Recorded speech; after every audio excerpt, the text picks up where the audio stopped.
है वो उसको मानते नहीं है। तो इसलिए वो बोल रहे हैं कि देखिए, इस श्लोक में इस सिद्धांत की पुष्टि होती कि सिद्धावस्था में भी क्रोध नहीं होती, कि सिद्धावस्था में मनुष्य के क्रोध नहीं आना चाहिए, ऐसी बात। तो वो क्रोध के बारे में बोलते हैं और बाद में वापस वही चीज बोलते हैं। यह बिंदु बहुत महत्वपूर्ण है।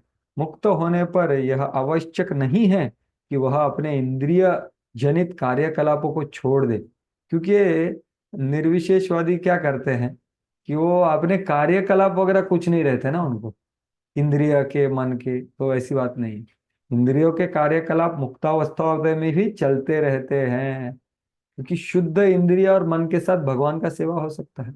किंतु अंतर इतना होता है कि मुक्तावस्था में इंद्रियों के कार्यकलापों के लिए इंद्रिय के कार्यकलाप केवल कृष्ण भावनामृत के संदर्भ में स्वीकार किया जाए, जबकि बद्धावस्था में इंद्रिय कार्यकलाप भौतिक इंद्रिय तृप्ति के लिए संपन्न किए जाते हैं। तो ये क्रोध आना सिद्ध अवस्था में भी हो सकता है, लेकिन उसका कारण क्या है? तो क्रोध आना प्राय गलत होता है हमारे वैष्णव संप्रदाय में। लेकिन हमें कब क्रोध आना चाहिए? तो एक चीज यहाँ पर बताया है, जब हमारा सेवा रोका जाए तब भी क्रोधित होना चाहिए, लेकिन क्रोध व्यक्त करने का नहीं बोला इधर, कैसा व्यक्त करना ये अलग टॉपिक है। पहले क्रोध और कब क्रोध आना चाहिए बताइए? एक सही वैष्णव चेतना में क्रोध कब प्रकट होना चाहिए, एक तो यहाँ पर बताया। भगवान के विरुद्ध कोई बोल सकता है तो, मतलब हाँ क्रिया करता है तो।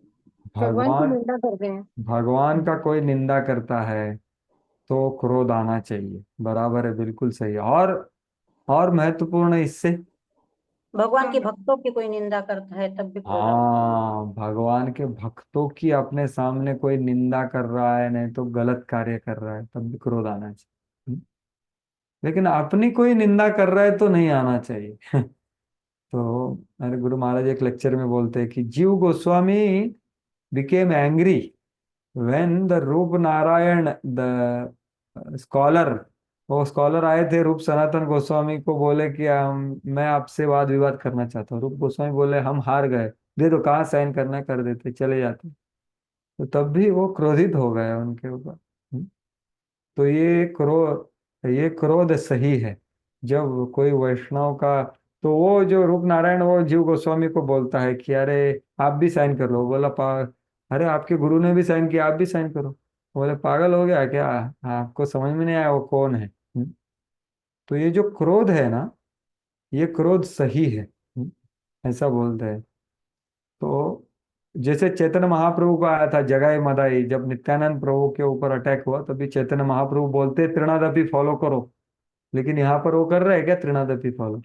नहीं कर रहे। नित्यानंद प्रभु उनके पार्षदों के ऊपर गलत व्यवहार हो रहा है तो वो क्रोधित हुए।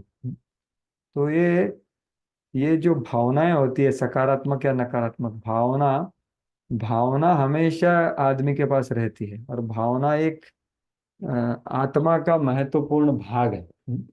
लेकिन वो सही तरह से प्रकट होनी चाहिए। तो वही प्रभुपाद जी यहाँ पर बोल रहे हैं, महत्वपूर्ण बिंदु है।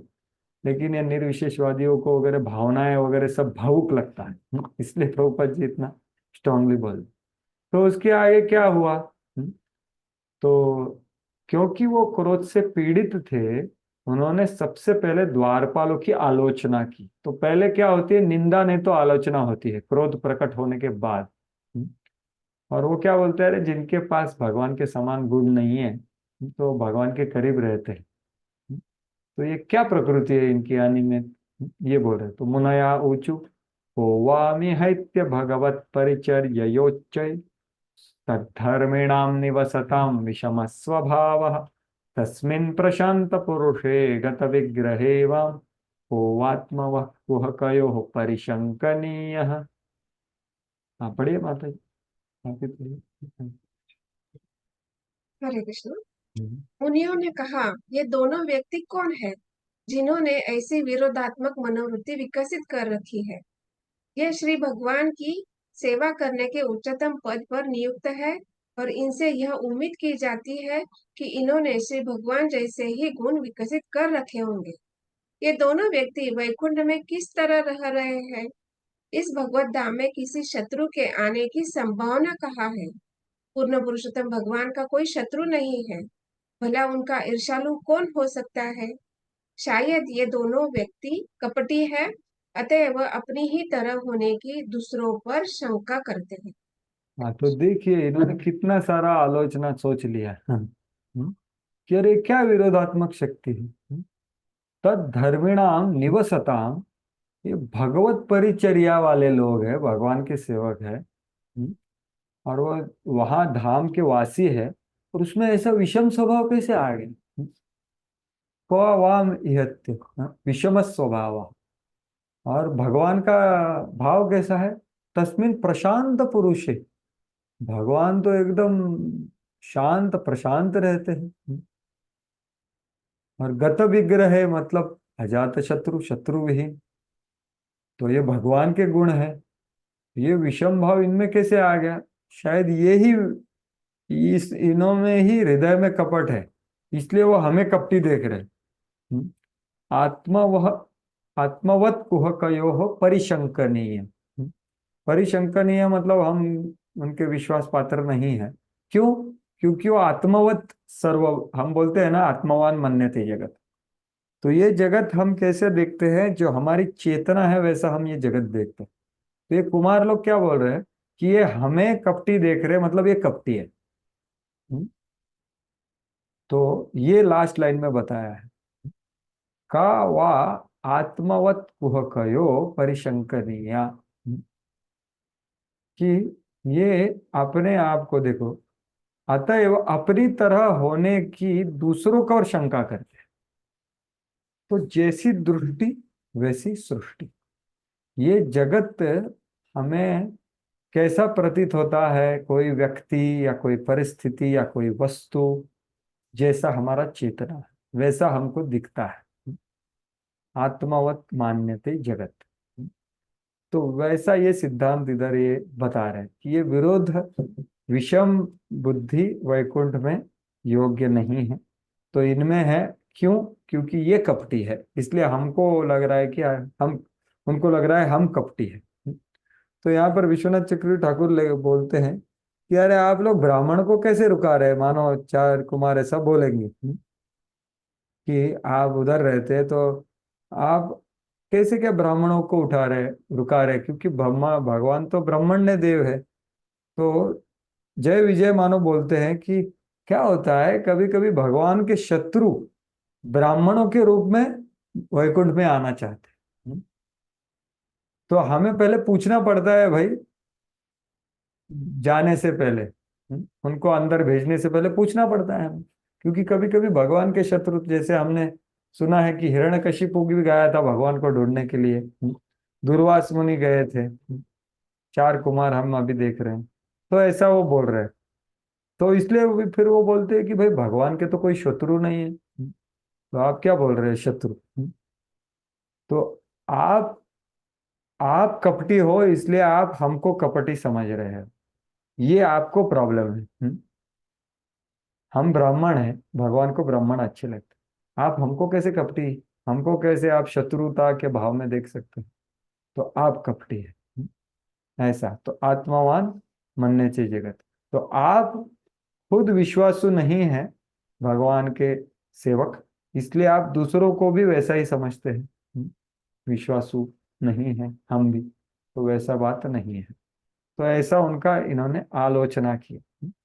तो प्रभुपाद जी इधर भी वापस तद धर्मिणाम निवसिताम, तो ये वैकुंठ के जगत में रहने वालों का गुण क्या होता है, तो वो पूरे गुण के बारे में बताते हैं। तो हमने सुना होगा कि भगवान कृष्ण में अन्य अनगिनत गुण है, लेकिन 64 बोले जा सकते हैं। भगवान नारायण में 60 है, भगवान शिव जी में 55 है, और ब्रह्मा जी में 50 है। और जीवात्मा में ये 50 गुण बहुत ही आंशिक रूप में होते हैं, पर ज्यादा से ज्यादा 50 हो सकते हैं। तो अगर ये प्रभुपाद जी बोलते हैं ये समस्त सद्गुण युक्त होते हैं, तो उसका मतलब क्या है कि शिव भगवान के लगभग 79% सद्गुणों का उनमें विकास होता है। तो ये 79% मतलब क्या कि 50 डिवाइडेड बाय 64, अतएव वैकुंठ में श्री भगवान तथा निवासों के बीच शत्रुता का प्रश्न ही नहीं उठता, क्योंकि सब सद्गुण वाले लोग हैं उधर। तो ऐसा कैसा शत्रुता आप बोल रहे हैं? तो अच्छाई या सद्गुणशीलता का मूल सिद्धांत क्या है? भगवान की अधीनता स्वीकार कर, क्योंकि ये भगवान क्या भगवत परिचर्या करने वाले लोग हैं ना, तो फिर उसमें सद्गुण है, सभी सद्गुणी होने चाहिए। इसलिए वो सोचे, क्योंकि वैकुंठ में किसी को तब तक प्रविष्ट नहीं होने दिया जाता जब तक वो शिव भगवान की भक्ति में 100% उन्मुख नहीं हो लेता। 100%। वैकुंठ लोकों में भगवान का कोई शत्रु प्रवेश नहीं करता।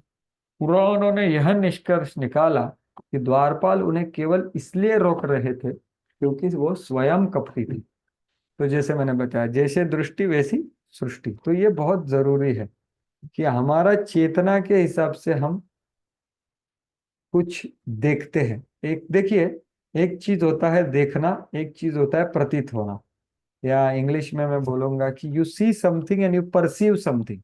जैसे माया का क्या व्याख्या किया है चतुश्लोकी में? हम्म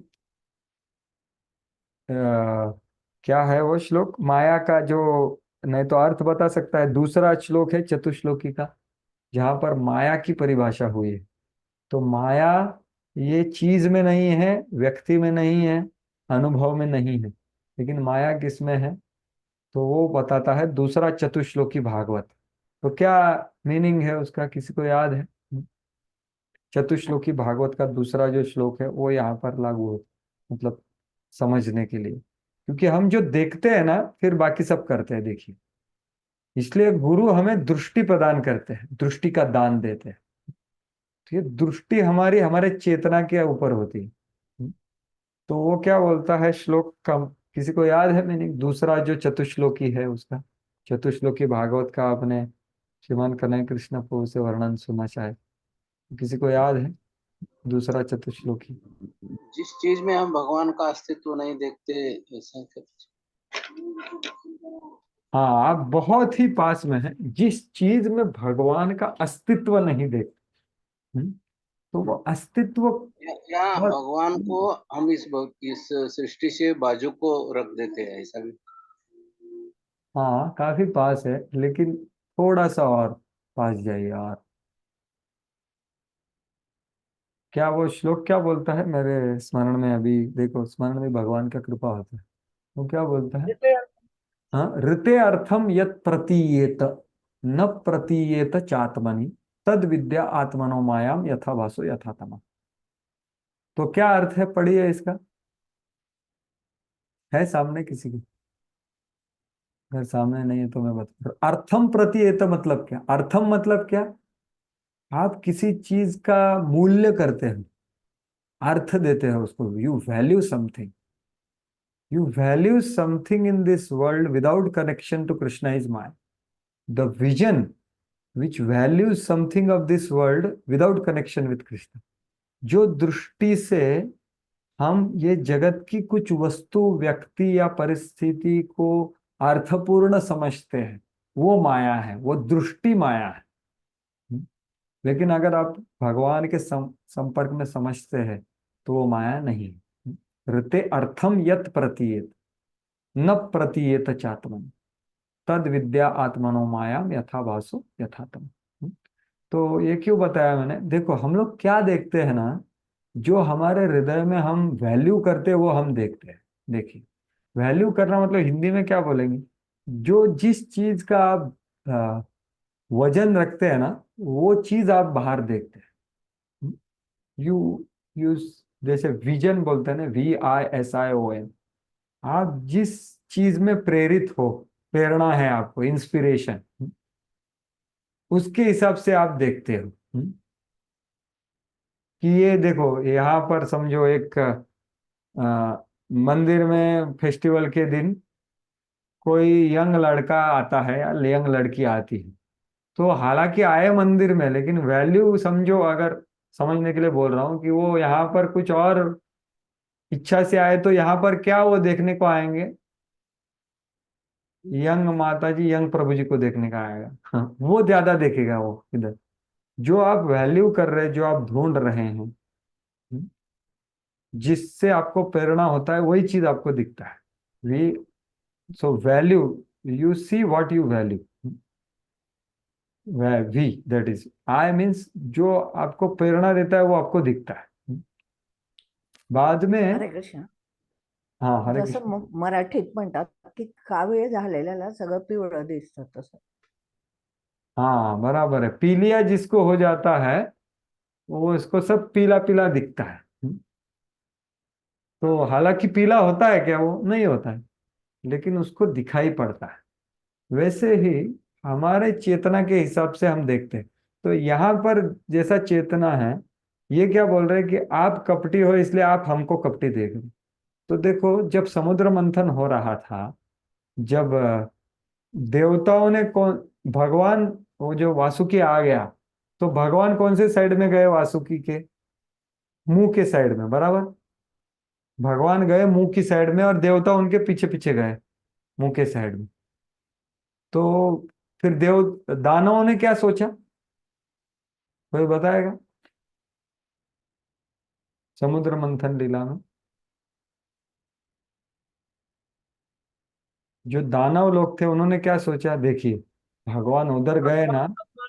हाँ, पीछे लगा दिया करके क्या क्या? अपमान फील किया कि हम पीछे लगा दिया पीछे साइड। हाँ, मतलब फिर उनका विचार क्या था? हमको अपमान कर दिया, पूछ दे दिया हमको। हाँ मतलब गंदा गंदा गंदे स्थान पे हमको लगा दिया, हमको सोच समझ करके। हाँ, तो हमको क्या चाहिए? मुंह चाहिए। तो मुंह मुंह अच्छा होगा, पूछ अच्छा नहीं होगा, क्योंकि हर एक आदमी स्वार्थी होता है। तो दानव स्वार्थी थे, इसलिए वो क्या सोचे, ये देवता लोग भी स्वार्थी है, तो शायद उन्होंने मुंह पहले लिया। लेकिन भगवान का चेतना था कि भाई, सांप का डर किससे होता है? पूंछ से होता है कि मुंह से होता है? मुंह से विष आता है ना, यस सर। बराबर। हाँ, तो भगवान सोच के गए थे भाई, मुंह सबसे डेंजर है, तो वहां मैं जाऊंगा और देवताओं को लेके जाऊंगा। लेकिन ये दानव लोग क्या सोचे कि वो खुद स्वार्थ से सोचते हैं ना हमेशा, तो उनको लगा ये देवता लोग या भगवान भी स्वार्थी है, भगवान भी स्वार्थ से ही सोचते हैं। तो वो बोले नहीं, हम नहीं करेंगे, हमें मुंह चाहिए। तो लो भाई, मुंह लो, आपको मुंह चाहिए, लो। तो वो पूछ पे गए थे। और फिर प्रॉब्लम किसको हुआ? जो जब मंथन हुआ, तब वासुकी का तो बहुत मगजमारी हो गया। तो फिर सब बाहर आया मुंह से उसके। और तकलीफ किसको हुआ? दानवों को। तो ये चेतना होता है, जैसा हम कामुक है तो सबको कामुक देखेंगे, हम स्वार्थी है दूसरों को भी स्वार्थी देखेंगे। तो ये बात है। इसलिए हम, जो अंदर होता है वो दिखता है बाहर। इसलिए ये ऐसा सोच रहे इसलिए हमने देखना चाहिए। देखिए, जो विष्णुदूत है, वो अजामिल को भी आदर से देख पाए, लेकिन यमदूत देख नहीं पा रहे थे। क्यों? क्योंकि उनका वैल्यू सिस्टम अलग है। तो ये शुद्ध भक्ति का वैल्यू सिस्टम है। लेकिन यमराज का वैल्यू सिस्टम क्या है? भाई, इसने बहुत पाप किया है। और वो पाप किए थे, गलत नहीं था वो, लेकिन उनको भक्ति का वैल्यू पता ही नहीं था, भक्ति का शक्ति नहीं पता था। तो भगवान का वैल्यू सिस्टम क्या है? अपि चेत्सु दुराचारो भजते माम अनन्य भाग, साधुरेव समन्तव्य सम्यक व्यवस्थित।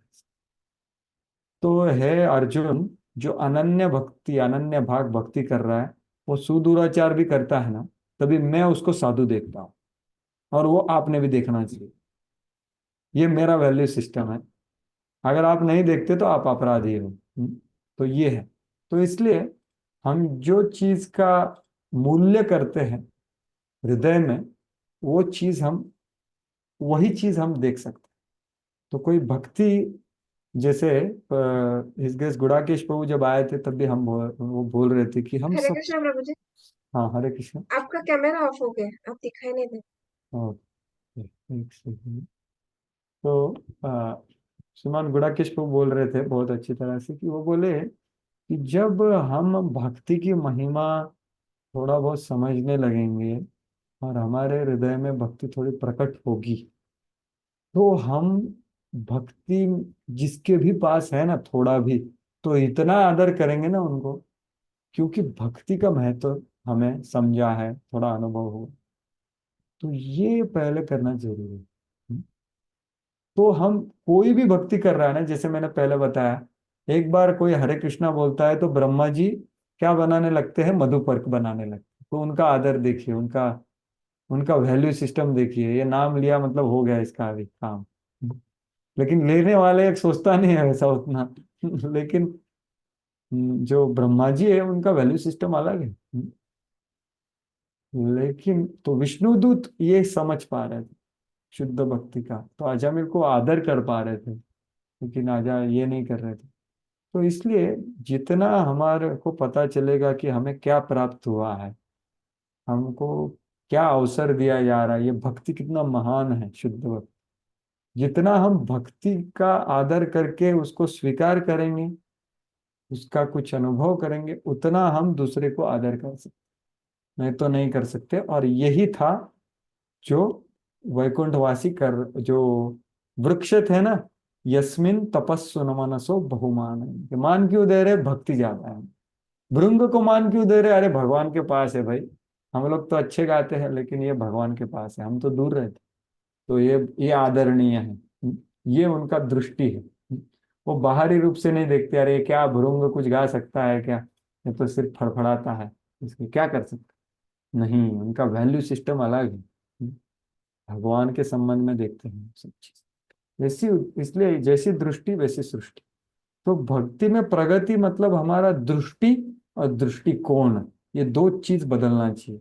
हमारे जगत जीवन में जो भी हो रहा है, जो भी आदान प्रदान होता है, जो भी परिस्थिति हमारे सामने आता है, अच्छा हो या बुरा हो, तो हम कैसे उसको देखते हैं और कैसे प्रतिसाद देते हैं, कैसा हम दृष्टिकोण रखते हैं, तो वो जरूरी है। तो इसके आगे अभी वो क्या बोल रहे हैं, चार कुमार अभी क्रोधित है। वो क्या बोल रहे हैं अभी, हे मूर्खो, कृपया मेरी बात सुनो। अभी जिन पर आपका जिन पर आपका अविश्वास करते हैं वे भगवान के भीतर है, क्योंकि पूरा ब्रह्मांड उनके भीतर है। तो ये देखो, ये सिद्धांत सही है, क्योंकि ब्रह्मांड किसके भीतर है, महाविष्णु के भीतर है, बराबर की नहीं?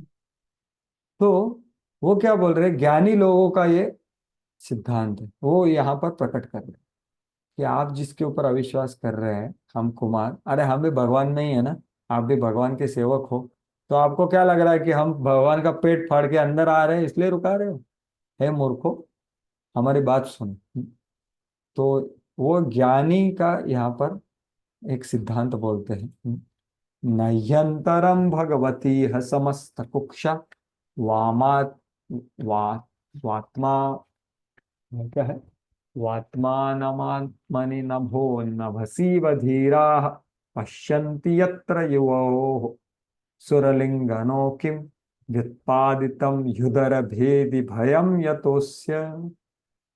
अभी और कोई पढ़ सकता है? हाँ, श्याम भजन को आप पढ़े।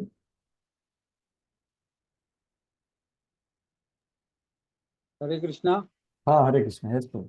वैकुंठ लोक में वहाँ के निवासियों तथा श्री भगवान में उसी तरह पूर्ण सामंजस्य है जिस तरह अंतरिक्ष में बृहत तथा लघु आकाशों में पूर्ण सामंजस्य रहता है। तो इस सामंजस्य के क्षेत्र में भय का बीज क्यों है? ये दोनों व्यक्ति वैकुंठ वासियों की तरह वेश धारण किए हैं, किंतु उनका यह असामंजस्य कहाँ से उत्पन्न हुआ है? हरे हाँ, कृष्ण। तो देखिए, ये सामंजस्य मतलब डिसहार्मनी। तो ये क्या बोल रहे हैं, देखो इधर आपने देखा ना, अंतरिक्ष में बृहत तथा लघु आकाश में सामंजस्य होता है। तो ये है सिद्धांत निर्विशेषवादियों का, घटाकाश पटाकाश। जैसे एक एक घड़े में भी आकाश होता है और बाहर भी आकाश होता है, बराबर। घड़ा खाली है तो उसमें आकाश होता है, बाहर भी आकाश होता है। तो वो क्या बोलते हैं, घड़ा फूट भी गया तो क्या होगा, ये भी आकाश वो भी आकाश। तो अंदर बाहर सब आकाश, सब एक ही है। ये सिद्धांत यहाँ पर बोला जा रहा है। तो वो ज्ञानियों का सिद्धांत बोल रहे हैं। कि सभी कुछ यह अंतरम भगवती में ही है समस्त कुक्षा, भगवान के उदर में कुक्ष में ये सभी चीजें हैं, हम भी उनके अंदर है, पूरा ब्रह्मांड उनके अंदर है। तो आप क्यों व्युत्पादितम युदर भेदी भयम यतोस्य, आप ऐसे परमेश्वर को सेवा कर रहे, आप ऐसा भयभीत क्यों हो रहे कि उदर भेदी, कि हम उनका पेट फाड़ के अंदर आ रहे इसलिए आप रुका रहे हो हम। तो ये गलत भाव, ये असामंजस्य आप में कैसे आया? क्योंकि विद्वान तो कैसे देखते, इव विद्वान पश्यन्ति धीराः पश्यन्ति, धीराः पश्यन्ति घटाकाश पटाकाश, लेकिन युवयो हो, आप दोनों ऐसा असामंजस्य क्यों देख रहे हो, ये कहाँ से उत्पन्न हुआ, ऐसा प्रश्न कर रहे हैं। तो ये निर्विशेषवादियों का सिद्धांत है। तो प्रभुपाद जी थोड़ा सा उसका वर्णन करते हैं। जिस तरह इस भौतिक जगत में हर राज्य के विभिन्न विभाग होते हैं, तो यहाँ पर ये परपोट पूरा ये सामंजस्य और असामंजस्य के ऊपर है। तो प्रभुपाद जी डायरेक्ट ये जो कंसेप्ट है, ये हमारे व्यवहारिक जीवन में कैसे भौतिक जगत आध्यात्मिक जगत है। तो जैसे एक सिटी होता है, उसमें एक प्रिजन होता है और एक नॉर्मल सिटी होता है, वैसे ही दोनों विभाग होते हैं, भौतिक जगत और आध्यात्मिक जगत। तो भौतिक जगत है अपराधियों का जगह है, ऐसा वो बोलते हैं। सामंजस्य भौतिक जगत में नहीं होता, लेकिन आध्यात्मिक जगत में सब सामंजस्य होता है। तो ये पॉइंट प्रभुपाद जी लिए हैं शुरुआत में, ये उदाहरण दे करके कि एक सिटीजन होता है, एक प्रिजनर्स होते हैं, ये दोनों डिपार्टमेंट होता है। वैसे भगवान की सृष्टि में भी दो विभाग है, लेकिन असामंजस्य भौतिक जगत में होता है और सामंजस्य, पूर्ण सामंजस्य आध्यात्मिक जगत में, ऐसे। तो शिव भगवान की बहिरंग शक्ति भौतिक जगत कहलाती है और शिव भगवान के अंतरंग शक्ति का साम्राज्य वैकुंठ या भगवत धाम कहलाता है। वैकुंठ लोक में भगवान तथा उसके निवासियों में के मध्य कोई असामंजस्य नहीं रहता। तो देखिए, तो प्रभुपाद जी ने ये वैष्णव सिद्धांत लाया, मायावादी सिद्धांत को खारिज करके, कि ये उन्होंने क्या लाया, ये एकत्व नहीं होता घटाकाश पटाकाश जैसा, लेकिन असामंजस्य नहीं होता, हार्मनी होता है। भगवान भी आध्यात्मिक, सब जीव भी आध्यात्मिक, और दोनों में प्रेम होता है। तो असामंजस्य होता नहीं है उधर बिल्कुल, क्योंकि प्रेम होता है, शत्रुत्व का कोई संभावना नहीं है। तो दो उदाहरण देते हैं कि शरीर के भीतर बहुत सारी शारीरिक शरीर रचनाएं होती है, क्योंकि वो उदर की तुष्टि के हेतु काम करते हैं। तो सभी संतुष्ट सामंजस्य में चलता है ना, नहीं तो कम एक मशीन होता है और एक पुर्जा होता है, तो सामंजस्य पूर्वक कार्य करता है। वैसे ही वैकुंठ लोकों में भगवान पूर्ण है तथा निवासी भी भगवान की सेवाओं में पूर्णतया संलग्न रहते। तो ये असामंजस्य आप में कब से आया, ऐसा वो बोले। तो प्रभुपाद जी एकदम डाउन टू अर्थ, हमारे को क्या अप्लाई करना चाहिए वो बोले। तो उसके बाद मायावादियों का बोलते हैं। मायावादी दार्शनिक अर्थात निर्विशेषवादी भगवत धाम के इस श्लोक की व्याख्या से यह अर्थ लगाते हैं कि छोटा आकाश तथा बृहत आकाश एक है, किंतु यह विचार युक्त नहीं लगता। तो ये घटाकाश पटाकाश जो मैं बोल रहा था, तो ये गलत समझ है, इसका वर्णन प्रभुपाद कर रहे हैं। क्योंकि देखो, इसी संपूर्ण सृष्टि भगवान का शरीर है और हम सृजित जीव या सृजित कोई भी वस्तु उस शरीर के लघु अंश है। शरीर के अंग कभी कभी संपूर्ण शरीर के तुल्य नहीं होते, कभी भी नहीं होता ना। एक मशीन का पार्ट है और पूरा मशीन है, ये दोनों एक कैसे हो सकते, हमेशा ये कभी भी संभव नहीं है। तो ये मामवांशो जीवलोके जीवभूत सनातन, ये दिया है इधर, और मायावादियों का खंडन किया है। मायावादी क्या बोलते हैं, ये मर्ज हो जाता है। ये घटाकाश, ये पॉट मतलब क्या, ये हमारा भौतिक देह, ये है एक घड़ा, और उसके अंदर जो आकाश है वो मतलब आत्मा है। ये घड़ा जो छोड़ दिया आपने, तो घटाकाश पटाकाश ये भी आत्मा और ये ब्रह्मन में एक हो जाए, ये सिद्धांत का विरोध हो रहा है। तो तादाकार होता है, यह सिद्धांत नहीं है। संपूर्ण तथा अंश का एकत्व उनकी गुणता में है। आकाश के लघु तथा बृहद अंशों के गुणों के एकत्व का यह अर्थ नहीं है कि लघु आकाश बृहद आकाश बन जाता है। तो यहाँ पर ये खंडन कर रहे हैं प्रभुपाद जी। और विश्वनाथ चक्र ठाकुर भी वो बोलते हैं कि ये आ, जो उदाहरण दिया जा रहा है इधर, ये बहुत गलत है वैकुंठ के लिए। अभी फिर वैकुंठ लोक और भौतिक जगत का कंपैरिजन प्रभुपाद कर, डिवाइड एंड रूल, फूट डालो और राज्य करो, ये राजनीति उधर नहीं चलती वैकुंठ में। क्यों? कि भगवान और न्यासियों में पूरा स्वार्थ एक है। माया का अर्थ है जीव तथा भगवान के बीच असामंजस्य, और वैकुंठ का अर्थ है उनके बीच सामंजस्य, हार्मनी और डिसहार्मनी। भगवान और जीव में असामंजस्य वो भौतिक जगत का जगह है। और ये कैसे होता है? ये होता है कानून और व्यवस्था के कारण। सामंजस्य और असामंजस्य की अनुभूति किसी विशेष स्थान के कानून तथा व्यवस्था के कारण होती है।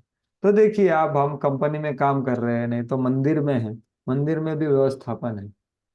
तो हार्मनी और डिसहार्मनी का वो कैसे प्रकट होता है? वहां पर जो कानून और व्यवस्था होती है उसमें से प्रकट होता है, बराबर। लेकिन वो क्या है? धर्म श्री भगवान का कानून तथा व्यवस्था है, तो उसके हिसाब से करेंगे तो सब व्यवस्थित चलेगा। तो ये बात है। इसलिए देखिए, ये सबसे महत्वपूर्ण है। ये पढ़िए कोई लास्ट में, कौन पढ़ रहा है? हाँ, मैं शाम। पढ़ प्रभु जी। हाँ ठीक है, पढ़िए। इसके लिए कृष्ण कहते हैं कि अन्य सारे धर्मों को त्याग दो। आध्यात्मिक जगत में कृष्ण भावनामृत का यह धार्मिक सिद्धांत सामंजस्य में बना रहता है, इसलिए यह लोक वैकुंठ कहलाता है। उन्हीं यदि उन्हीं सिद्धांतों को पूर्णतया या अंशतः यहाँ पर अपनाया जा सके तो यह भी वैकुंठ बन जाए। ऐसा किसी संघ या समिति के साथ भी होता है।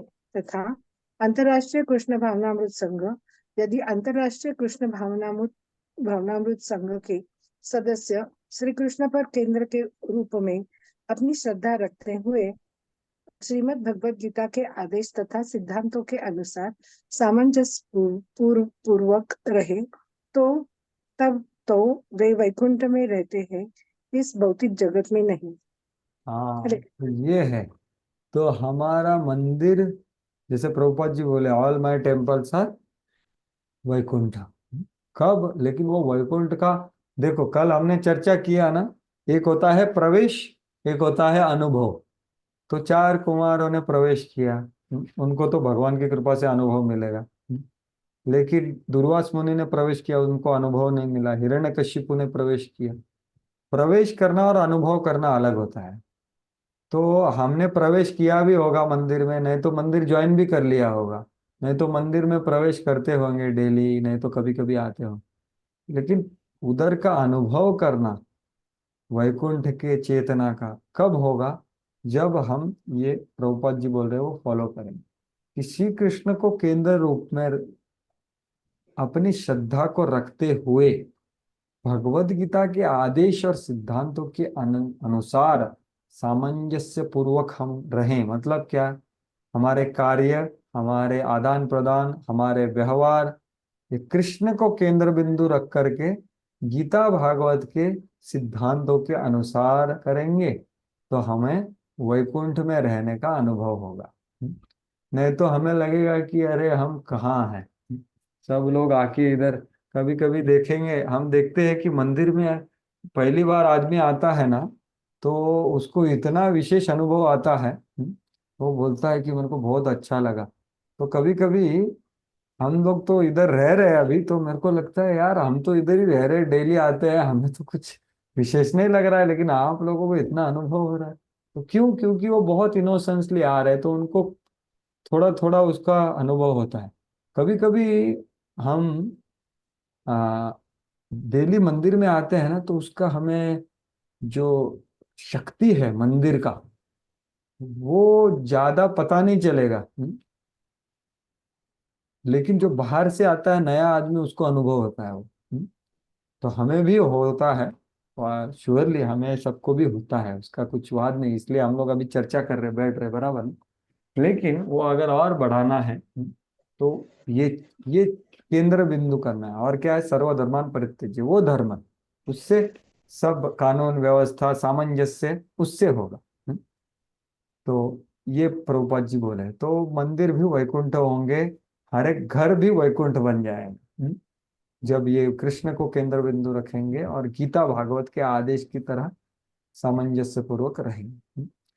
तो अभी आगे देखो, उन्होंने क्रोधित हुए, आलोचना की, लेकिन शांत नहीं हुए। कुमारों, उनकी आलोचना से शांत ना होने पर कुमारों ने बड़े क्रोध से उन्हें शाप दे दिया। तो अभी क्रोध शमन नहीं किया, निंदा करने के बाद भी अभी शाप दे। और कैसे देखो, जैसे ब्राह्मण साधु ये लोग शाप क्यों देते हैं, इतना स्वार्थ से नहीं, तो वो क्या सोचते हैं, देखिए कि आइए हम आप दोनों कम बुद्धि वाले व्यक्ति के लिए सबसे अधिक लाभकारी कुछ सोचें। तो वो सकारात्मक भाव से ही उनका कुछ मदद करने हेतु अभी उनको शाप देने वाले हैं। क्योंकि वो क्या सोच रहे हैं कि आप कम बुद्धि वाले हो, आप द्वैत देख रहे हो, आप ब्राह्मणों का अपमान कर रहे हैं और ब्रह्मण्य देव भगवान को भी अनादरित कर रहे हैं। तो आप कम बुद्धि वाले हैं, हम आपकी मदद करना चाहते हैं, तो हम आपके लिए लाभकारी कुछ सोच रहे हैं। तो हम ऐसा सोच रहे हैं, क्योंकि आपने ये 3 गलतियां की। आपने भेदभाव को देखा है, जहाँ वैकुंठ में देखना नहीं चाहिए, ब्राह्मणों को आपने रोका है, और भगवान का अपना। तो ये 3 चीज आपने किया है, तो हम सोच रहे हैं कि आपको हम भौतिक जगत में भेज देते हैं, जहाँ पर द्वंद्व होता है, जहाँ पर 3 रिपुओं का जो साम्राज्य है, काम क्रोध और लोभ का, वहां आप जाइए, क्योंकि वहां द्वंद्व का जगह है, वहां जाके आप सीखेंगे। तो ये बात, तद्वाममुष्य परमस्य विकुंठ भर्तुः कर्तुम प्रकृष्टमिह धीमहि मंददिभ्यां लोकानि तो व्रजतमांतर भाव दृष्ट्या पापीय शस्त्रय इमे रिपवोस्य यत्र। हाँ, कल्याणी सानी माता जी आप पढ़ सकती, 34वां श्लोक। हाँ प्रभु जी। प्रभु जी आपका कैमरा बंद है। हाँ बंद है। ओके, हाँ, सॉरी। अतएव हम विचार करें तो किस तरह दंड दिया जाए।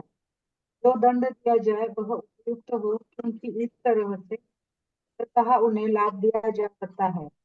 वे वैकुंठ जीवन के अस्तित्व में द्वैत पाते हैं, अतः वे दूषित है और उन्हें इस स्थान से भौतिक जगत में भेज दिया जाना चाहिए, जहाँ जीवों के 3 प्रकार के शत्रु होते हैं। हाँ, थैंक यू प्रभु जी, दंडवत। धन्यवाद। तो वो क्या बोल रहे हैं, हम आपका अभी, आप मंददीप व्याम है, लेकिन आपका हम भला सोच रहे हैं। आप द्वंद्व सोचते हो, द्वंद्व जगत में लोकानितो व्रजतम, जाओ आप नीचे। अंतर्भाव दृष्टि है आप में, द्विधा दृष्टि है, तो आप पापी यसी त्रय इमे रिपो। तो देखिए यहाँ पर विश्वनाथ लिखते हैं त्रय रिपो। त्रय रिपो मतलब 3 तरह के शत्रु, काम क्रोध और लोभ, यत्र। और इमे बोला है, इमे मतलब क्या, ये पापी ऐसी जग में जाओ जहां पर ये तीन रिपु हुए यहाँ पर। तो ये कब बोला जाता है, जब अपने पास होता है। तो विश्वनाथ चक्रवर्ती ठाकुर यहाँ पर बोल रहे हैं कि यहाँ पर काम क्रोध लोभ, इसके लिए इमे बोला है। इमे मतलब ये, मतलब ये काम क्रोध लोभ अभी कुमारों में भी प्रकट हुआ है। इमे बोल रहे हैं ना, इमे ये, तो ये बात है। तो ये श्लोक में ये बताया गया, ठीक है।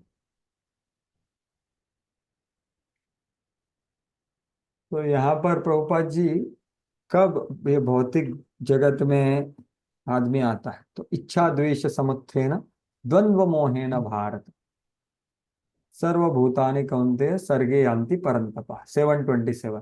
तो प्रभुपाद जी वही बोलते हैं कि शुद्ध आत्मा भौतिक जगत की अस्तित्व परक परिस्थितियों में परमेश्वर का अपराध विभाग है।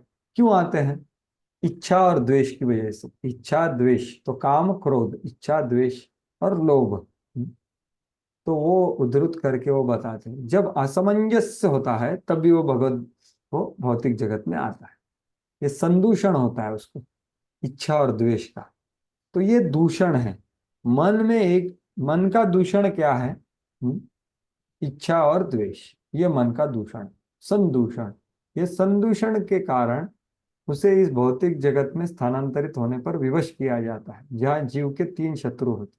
ये क्या है? इच्छा, क्रोध और काम वासना। काम वासना मतलब लोभ, जो बहुत प्रभावशाली इच्छा होती है उसको लोभ बोलते हैं। ये 3 शत्रु जीवों का भौतिक जगत में रहते हुए हेतु बाध्य करते हैं, और जब कोई उनसे मुक्त हो जाता है तब वह शिव भगवान के धाम में प्रविष्ट होने का पात्र बनता है। तो वही पॉइंट वापस आ गया कि ये जो मत्सर वगैरह है वही है, इच्छा द्वेष, द्वेष मत्सर, वो ये सब एक ही है। तो भगवत धाम में जाना है तो ये सब छोड़ना है तो ही जा सकते। तो वही बोला गया है। तो और लास्ट में प्रभुपाद जी लिखे हैं, लोगों को श्रीमद् भगवत गीता पढ़कर समझना चाहिए और पूर्ण पुरुषोत्तम भगवान श्री कृष्ण को सारी वस्तुओं के स्वामी के रूप में स्वीकार करना चाहिए। उन्हें अपनी इंद्रियों को तुष्ट करने का प्रयास करने के बदले परम पुरुष की इंद्रियों को तुष्ट करने का अभ्यास करना चाहिए। कृष्ण भावनामृत में प्रशिक्षण से मनुष्य को वैकुंठ जाने में सहायता मिलेगी, क्योंकि ये पूरे जगत में हर एक आदमी इच्छा द्वेष से आया है। तो वो परती का प्रवास चालू कैसे करेगा भाई? पहले उसको प्रशिक्षण मिलना चाहिए। तो इसलिए ISKCON movement is educational movement, it is not management movement. Prabhupada ji बोले मंदिर मेरे किसके लिए? प्रशिक्षण के लिए।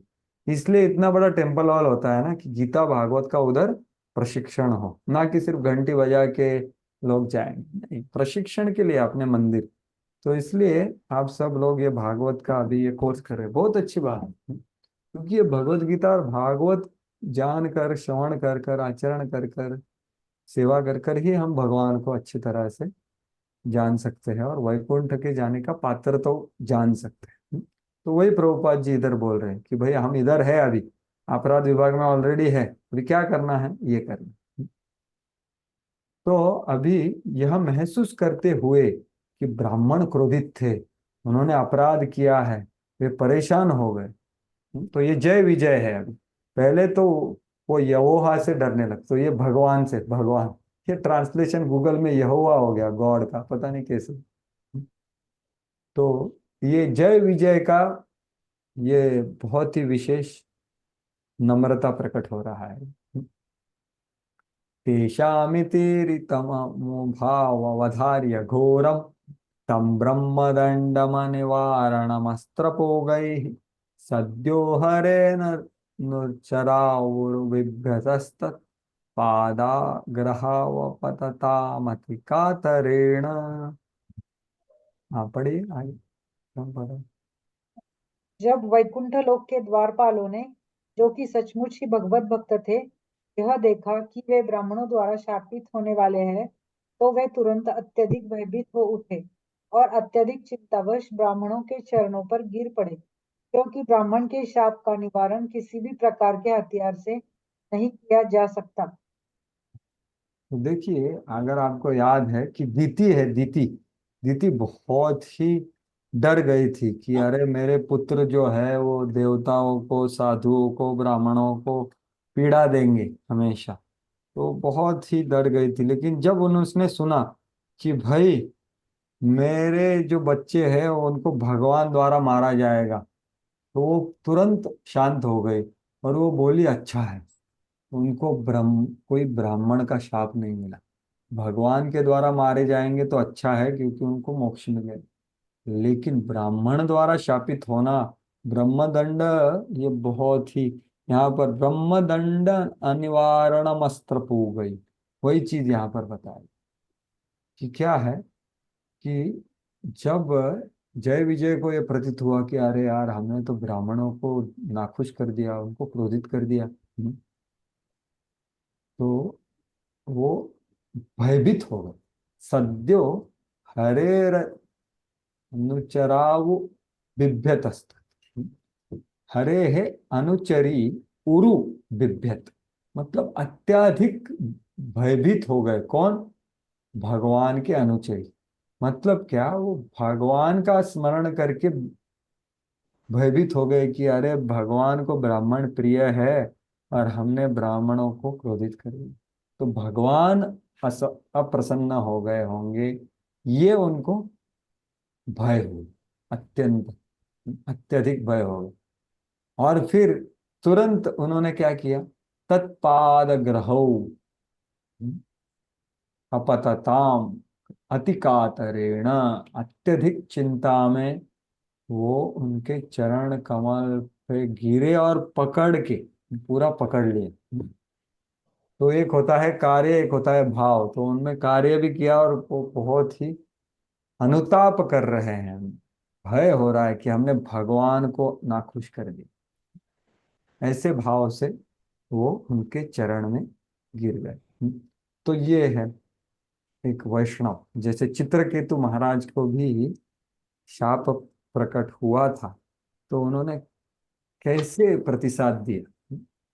तो विमान में थे, विमान नीचे आ करके नीचे उतरे, दंडवत किया और बोला कि भाई आपका शाप मैं स्वीकार करता हूँ, तो और आपने जो भी कहा है वो मेरे कर्म के हिसाब से है, लेकिन मैं एक ही बोलना चाहता हूँ कि आप जो समझी वैसे भाव से मैंने नहीं बोला। हरे कृष्ण। तो ये वैष्णव, ये भाव है इधर। जय विजय का भी देखिए आप, कि वो चरण में गिर गए क्योंकि भगवान की नाखुशता हो गई इसलिए। तो ये बात है। तो प्रभुपाद जी भी वो लिखते हैं, यद्यपि संयोगवश द्वारपालों ने ब्राह्मणों को वैकुंठ के द्वार में प्रवेश करने से रोककर भूल की थी, किंतु उन्होंने तुरंत ही शाप की गंभीरता का भान हो गया। तो देखिए, एक होता है गलती करना, और दूसरा होता है गलती को जानना और उसका एहसास करना, और तीसरा होता है उसका अफसोस करना या पश्चाताप करना, चौथा होता है कि उसका गंभीरता समझना। तो ये सब उनका हो गया, उनको गंभीरता समझ गया, अरे गलती हो गई, और उन्होंने डायरेक्ट सही भाव में कार्य कर दिया। इसको फ्लैश मोमेंट भी नहीं लगा, समझ रहे हैं आप। तो हमारा गलती है, तो वो गिर गए नीचे तुरंत। तो ये भाव। तो अपराध कई प्रकार के होते हैं, क्योंकि सबसे बड़ा अपराध है भगवत भक्त का अपमान करना, क्योंकि द्वारपाल भी भगवत भक्त थे, अतएव उन्होंने अपनी भूल समझ में आ गई, और जब चार कुमार उन्हें शाप देने जा रहे थे तो वो भयभीत हो उठे।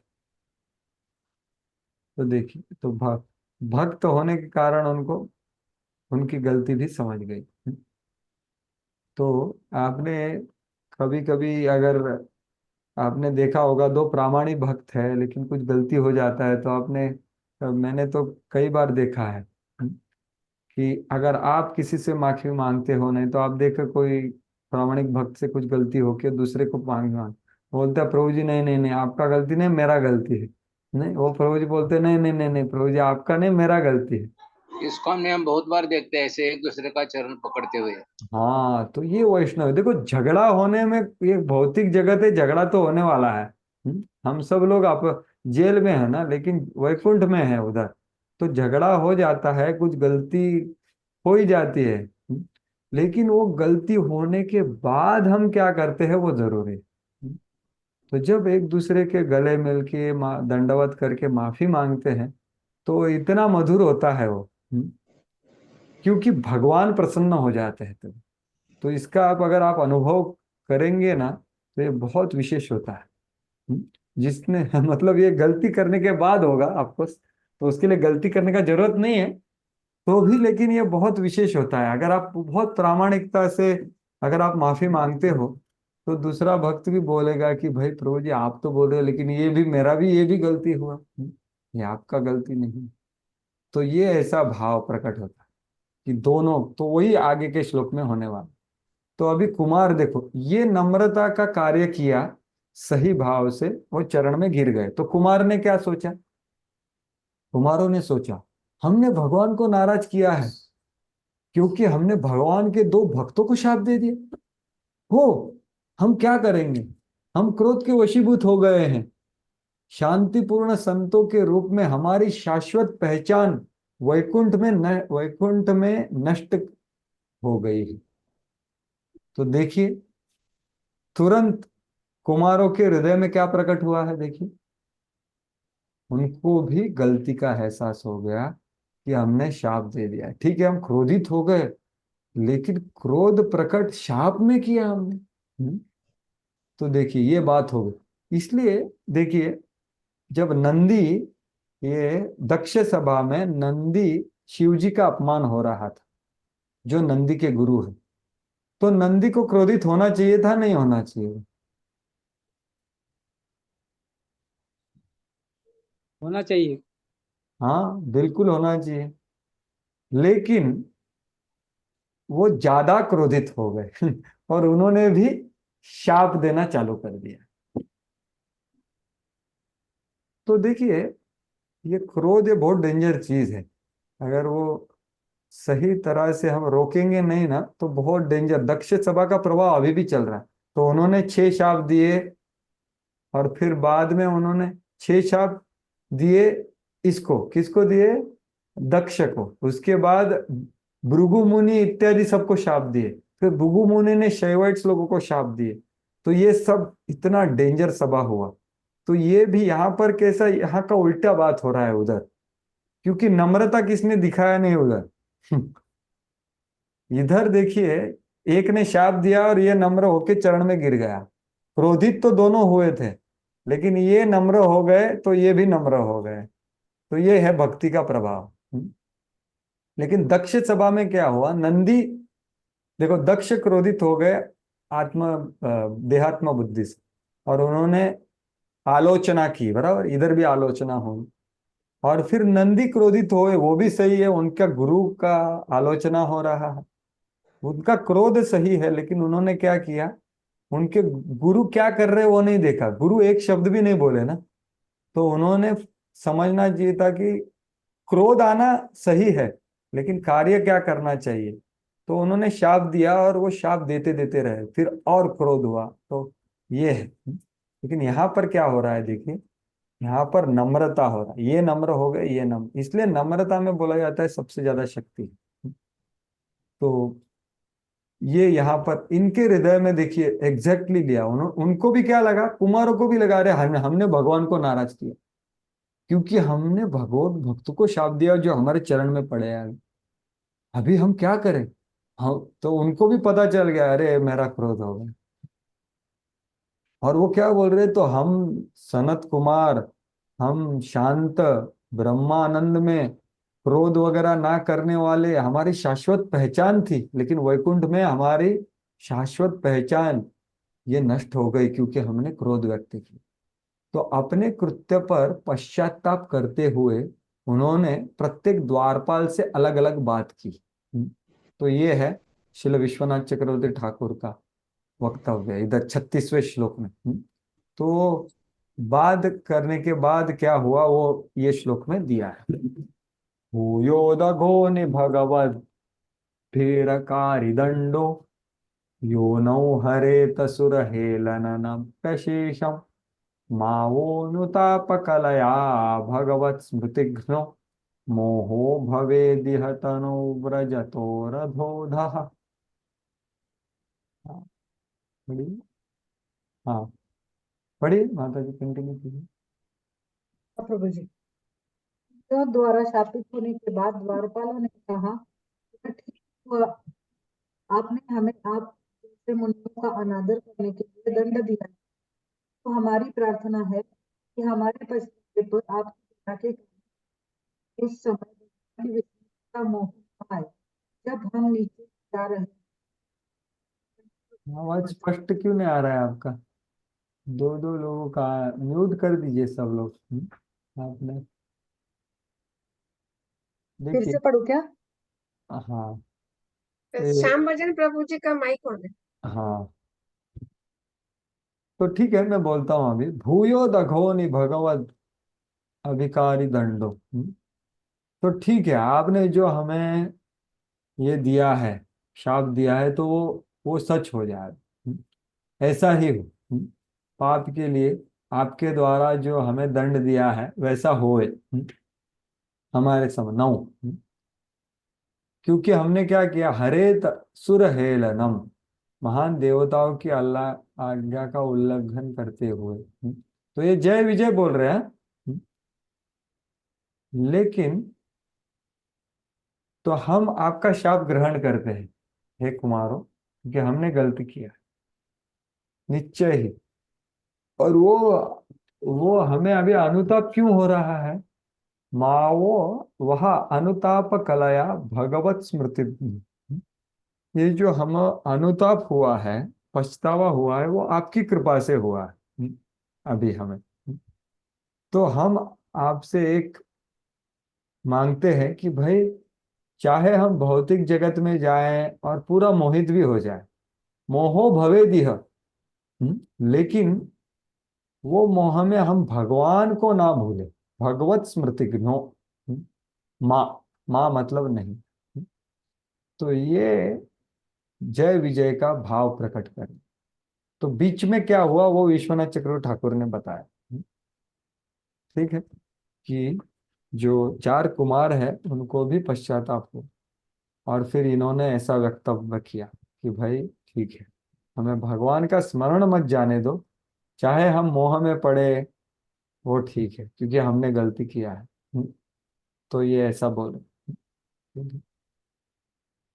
तो प्रभुपाद जी वही लिख रहे हैं, दंड कितना ही कठोर क्यों ना हो, भक्तों को सह्य होता है, किंतु श्री भगवान की विस्मृति करने वाला दंड सहन नहीं हो। क्योंकि उनको सबसे महत्वपूर्ण क्या है, भगवान का स्मरण। स्वर्ग अपि नरकेशु अपि तुल्यार्थ दर्शनम।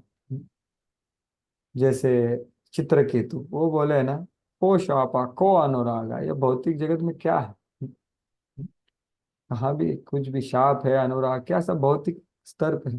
तो द्वारपाल जो स्वयं भी भक्त थे, समझ गए कि उन्हें कौन सा दंड दिया जाने वाला है, क्योंकि उन्होंने मुनियों को वैकुंठ में प्रविष्ट न होने देकर जो महान अपराध किया था उससे वो सचेष्ट थे। तो वो 4 जय विजय तो जान गए, तो उसके बाद कुमार भी जान गए, तो वो निम्नतम योनि में डाले जा सकते हैं, जिससे कि वो परमेश्वर को भूल जा सकते। इसलिए उन्होंने प्रार्थना की कि शाप के कारण उन्हें जो जीवन में जा रहे हैं उसमें ऐसा घटित ना हो। तो हम भौतिक जगत में कुछ भी बन जाए, लेकिन भगवान का स्मरण मत जाने दें। चाहे कुछ भी बन जाए हम लोग, हमको कुछ समस्या नहीं। ऐसा वो बोल। तो इधर विश्वनाथ चक्रवर्ती ठाकुर वहाँ पर थोड़ा वर्णन करते हैं। हाँ ये पढ़िए, इसका ही थोड़ा वर्णन है, यही तात्पर्य पढ़ी उस। हाँ, कौन पढ़ रहा है? मैं पढ़ रही थी प्रभु जी। हाँ पढ़ी, चलिए आप पढ़ी। उस सजा से वैकुंठ में भगवान नहीं का ठीक है माता जी, साउंड ठीक नहीं आता है आपका, ठीक है हाँ। कोई और पढ़ सकता है जिसका स्पष्ट आता है। मैं पढ़ू क्या प्रभु? हाँ पढ़िए ना भाई। परंतु कहाँ से, परंतु हम नहीं नहीं, ये जो अभी विश्वनाथ चक्रवर्ती ठाकुर का उस राजा उस सजा, सजा, ये बात।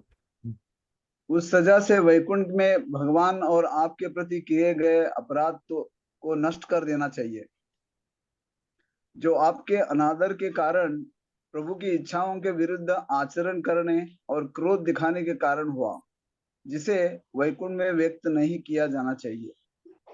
परंतु हमने तेरी दया के कारण पछतावा दिखाया है। पश्चाताप के उस कण से यद्यपि हम भौतिक संसार में गिर जाते हैं, हमें भगवान को भूलने का भ्रम नहीं रखना चाहिए। भगवान की सेवा कैसे करें, यह याद रखने में बाधाओं के रूप में भ्रम निश्चित रूप से उत्पन्न होगा। सोचा कि श्राप पूर्ववत नहीं होना चाहिए, इसलिए आइए हम भ्रमित हो, परंतु उस घबराहट से प्रभु का स्मरण उत्पन्न हो। उन्होंने प्रार्थना की कि हम के कम से कम वे प्रभु को नहीं भूलेंगे। धन्यवाद। हाँ तो ये सब जय विजय का जो विचार है वो सब प्रकट किया जा रहा है विस्तार रूप से, जो प्रभुपाद जी ने एकदम छोटा बताया कि भाई ठीक है, आप हमने आपके ऊपर अपराध किया है, तो प्रभु जी के इच्छा के विरुद्ध हमने आचरण किया है और क्रोध दिखाने के कारण हुआ है, तो हम वैकुंठ में नहीं रह सकते। तो ठीक है। तो और परंतु हमने आपकी दया के कारण पछतावा दिखाया है, तो ये पछतावा है, ये आप याद रखिए, ये सबसे बड़ी बात है। इसकी वजह से सब हो रहा है। और वो उनको बोल रहे हैं आपकी दया से हो गया, तो वो खुद भी नहीं उसका क्रेडिट ले रहे, वो बोल रहे हैं आपकी दया से हमको पछतावा हो रहा है। तो फिर ठीक है, हमको सिर्फ भगवान का स्मरण रखो। श्राप तो हम पूर्ववत नहीं लेना चाहेंगे, आप भी मत लीजिए, हम जाने के लिए रेडी हैं, हमने गलती किया है। लेकिन आप सिर्फ हमारे को ऐसा करेंगे कि हम भगवान को ना भूलें। हम मोहित भी चाहे क्यों ना हो जाए, वो कुछ प्रॉब्लम नहीं, लेकिन भगवान का भूलना नहीं होना चाहिए, ऐसा भाव। तो 37वां श्लोक, जैसे जहाँ पे भगवान का प्राकटीकरण होता है। एवं तदैव भगवान अरविन्दनाभः स्वानां विबुध्य सदतिक्रमम् आर्य हृदयः तस्मिन् ययौ परमहंसमहामुनीनाम् अन्वेषणीय चरणौ चलयन् सह श्रीः। पढ़ी सुरेश प्रभु पढ़ ले नाभि भाषण। नाभि से उगे कमल के कारण पद्मनाभ कहलाने वाले तथा सदाचारियों को आनंद देने वाले श्री भगवान को उन संतों के प्रति अपने ही दासों के द्वारा किए गए अपमान का उसी क्षण पता चला। वे अपनी प्रेयसी लक्ष्मी सहित उस स्थान पर उन चरणों से चल कर गए जिनकी खोज सन्यासी तथा महामुनि करते हैं। धन्यवाद। हाँ, एवं तदैव भगवान अरविंद नाभ, तो अरविंद नाभ वाले भगवान, तदैव उसी क्षण, तो सही क्षण भगवान आते हैं। स्वानाम विबुद्ध, विबुद्ध मतलब जानकर, स्वानाम, स्वानाम मतलब क्या, अपने लोग, अपने दास। तो अपने लोग ये बहुत महत्वपूर्ण चीज है, भगवान के अपने हैं, जय विजय। जानकर सत अतिक्रम, ये सद मुनियों का अतिक्रम, आर्य हृदय, जिसकी सदाचारियों के हृदय प्रसन्नता, तो तस्मिन ययौ, वहां पर वो भगवान प्रकट हो गए। वो भगवान परमहंस महामुनि नाम अन्वेष्य चरणों, जिनके चरण कमल को पारमहंस महामुनि हमेशा ढूंढते रहते हैं, अन्वेषण करते रहते हैं, उनके चरण उधर आ गए, ऐसा बोला है। और अकेले आए क्या, वो नहीं, वो चलयन सहश्री, तो वो उनके साथ लक्ष्मी जी को भी लेके आए। तो यहाँ पर जो ये तात्पर्य में श्रील विश्वनाथ चक्रवर्ती ठाकुर वो महत्वपूर्ण सिद्धांत देते हैं, जो हमने चर्चा की, कि भक्ति चमकती है और दूसरों को चमकाती है। मतलब भगवान यह साबित करने के लिए वहां प्रकट हुए कि भक्ति भगवान को आकर्षित करती। देखो, आकर्षण करने से आ गए ना वो, इतना प्रॉब्लम हो रहा है तब भी प्रकट नहीं हुए, ये शाप बीप सब, माफी बीफी सब होने के बाद प्रकट हुए, एक दूसरे की माफी वगैरह। क्यों? क्योंकि भक्ति उनको आकर्षित करती। तो दोनों के हृदय में भक्ति प्रकट हो गई कि अरे हमने भगवान को नाखुश कर दिया, वो भी सोचे हमने भगवान को नाखुश कर, अरे नहीं हमने गलती किया, नहीं हमने भी गलती किया। तो ये भक्ति भाव है, ये नम्रता का भाव, जो प्रामाणिकता से हृदय में दोनों के प्रकट हुआ। तो वो एक दूसरे के प्रति अपराध करने से, उन्हें उनके दोषों से शुद्ध करके, तो दोष की वजह से अपराध हुआ, अपराध की वजह से नम्रता से माफी मांगा गया, उससे वो शुद्ध हो गए फिर। और उन्हें भक्त और ब्राह्मण का अर्थ का एहसास कराना था। तो ये उनका प्लान है अभी आगे वाला, उनको 4 कुमारों को दिखाना है कि आप लोग खुद को ब्राह्मण समझते हो ना, तो मैं आज आपको ब्राह्मण और वैष्णव में क्या अंतर होता है वो दिखाता हूँ। आपने अभी थोड़ा बहुत अनुभव किया है उनका, लेकिन अभी मैं आपको बताऊंगा। तो ये पूरा प्रयोजन है। तो भगवान कब प्रकट होते हैं? जब भक्ति उनके दोनों के हृदय में माफी, अनुताप हो करके, माफी मांग करके, नम्रता प्रकट करके, दोषों को जान करके, तब भगवान प्रकट होते हैं। क्योंकि भक्ति चमकती है और दूसरे को चमकाती है। ऐसी बात। तो इसके तात्पर्य में श्री विश्वनाथ चक्रवर्ती ठाकुर काफी लिखते हैं, तो कुछ चीज बताना चाहूंगा। तो भगवान सोच रहे हैं कि ये जो ज्ञा ब्रह्म ज्ञानी चार कुमार हैं, तो इनको मैं अभी, क्योंकि उनके हृदय में अभी थोड़ा अनुताप जागृत हुआ है, तो अभी मैं इनको थोड़ा भगवत भक्ति का आनंद का अनुभव दूंगा। क्योंकि निर्विकल्प ज्ञान से सविकल्प ज्ञान जाना चाहिए, सविकल्प ज्ञान से ब्रह्मन रियलाइजेशन, और उसके बाद फिर भगवत रियलाइजेशन होना चाहिए, जिसका महत्वपूर्ण चीज चरण कमल है भगवान। तो वो क्या बोलते हैं कि अभी मैं ये ज्ञानियों को मेरे जो चरण कमल का आनंद है, वो वो आनंद के सागर में इनको डुबाऊंगा। I will inundate those gyanis in astonishing ocean of great bliss. और उनको मेरा माधुरता का अनुभव दूंगा, जिनका उन्होंने कभी भी अनुभव नहीं किया। उसका अनुभव मैं अभी दूंगा उन्हें। ये भगवान सोच रहे हैं।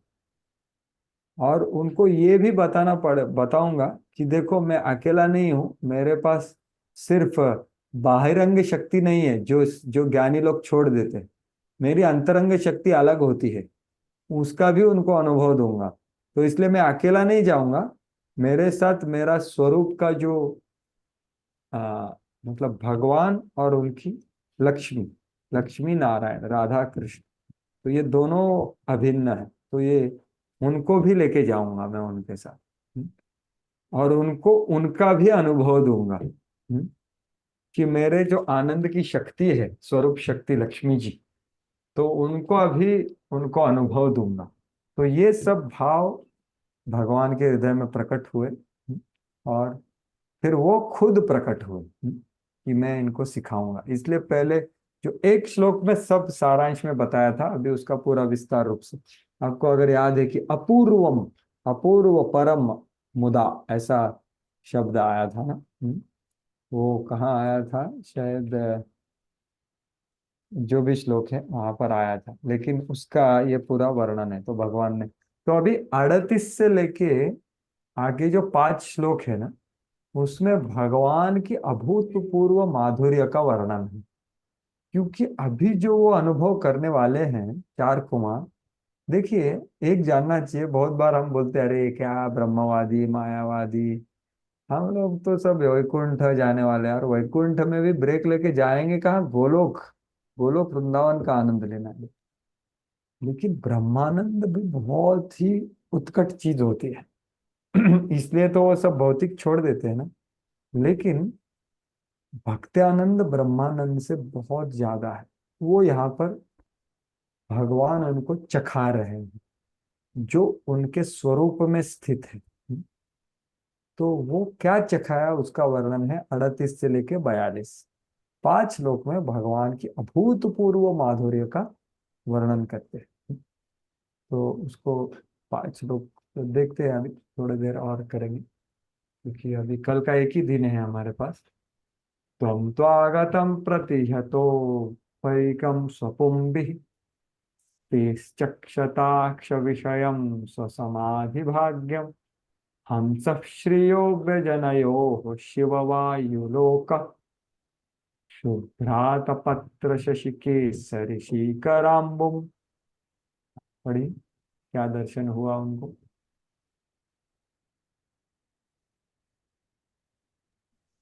सनक, सनक पढ़ो क्या इत्यादि प्रभु? हाँ पढ़िए, कोई पढ़िए।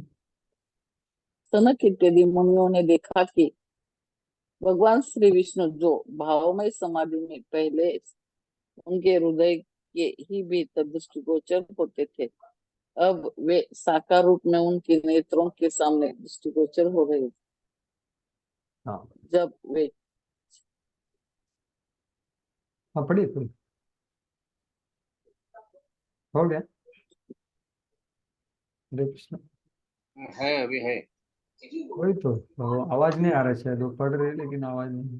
जब वे छाता तथा चामर जैसी सामग्री सहित अपने संगियों के साथ आगे आए, तो श्वेत चामर के बालों के गुच्छे धीमे धीमे हिल रहे थे, मानो वे दो श्वेत हंस तो श्वेत हम तथा अनुकूल हवा से छाते से लटक रही मोतियों की झालरें भी हिल रही थी, मानो श्वेत और पूर्ण चंद्रमा से अमृत की बूंदें टपक रही हो अथवा हवा के झोंके से बर्फ पिघल रही हो।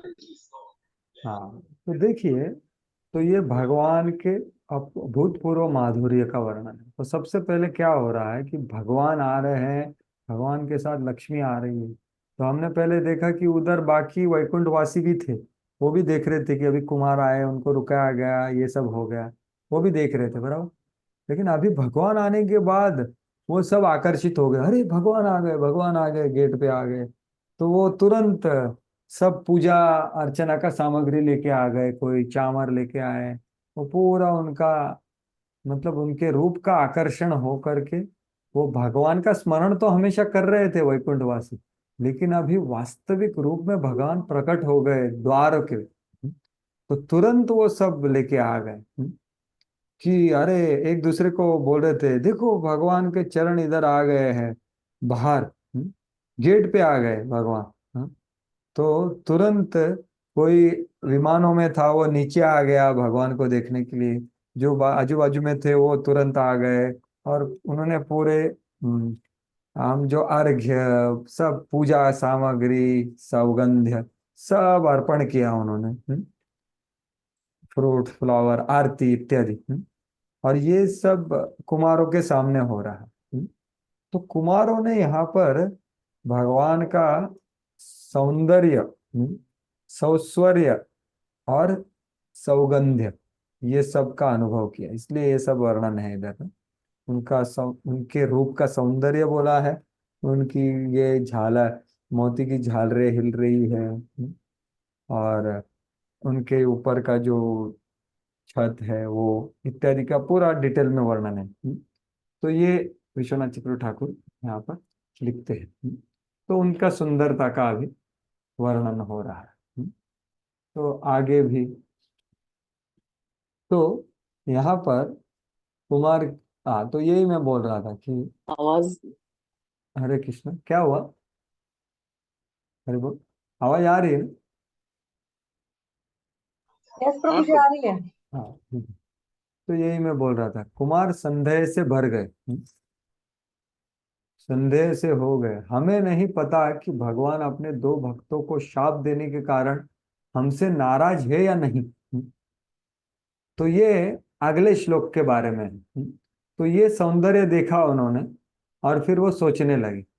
क्या सोच रहे हैं कि ठीक है, पहले हम भाषांतर पढ़ेंगे, उसके बाद ये ज्यादा अर्थपूर्ण होगा जो आपके सामने है, ठीक है। तो ये बहुत सुंदर श्लोक है कि भगवान के आने के बाद अभी उन्होंने दूर से तो देखा, लेकिन अभी आने के बाद उनको भगवान का दृष्टिपात मिला, उसका क्या अनुभव है वो बताया।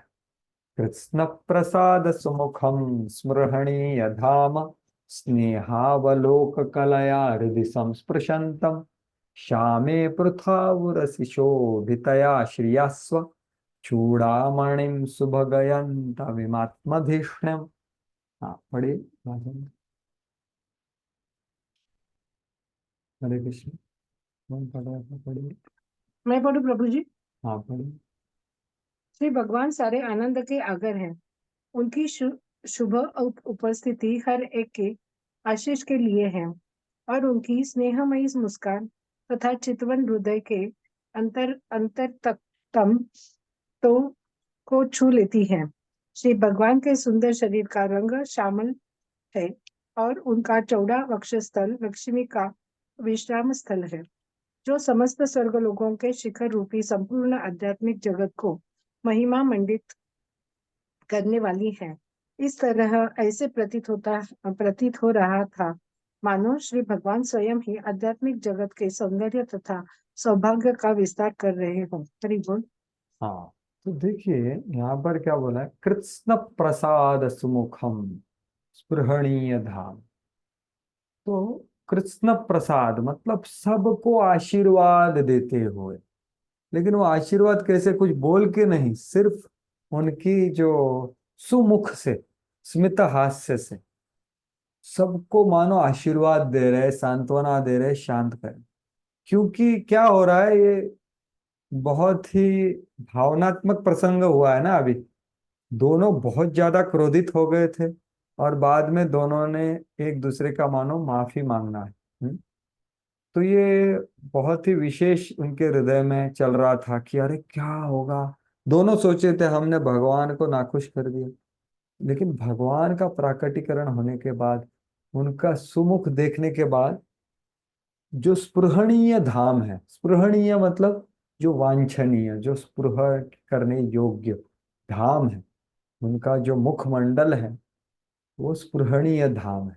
इसका उन्होंने विशेष रूप के अनुभव किया।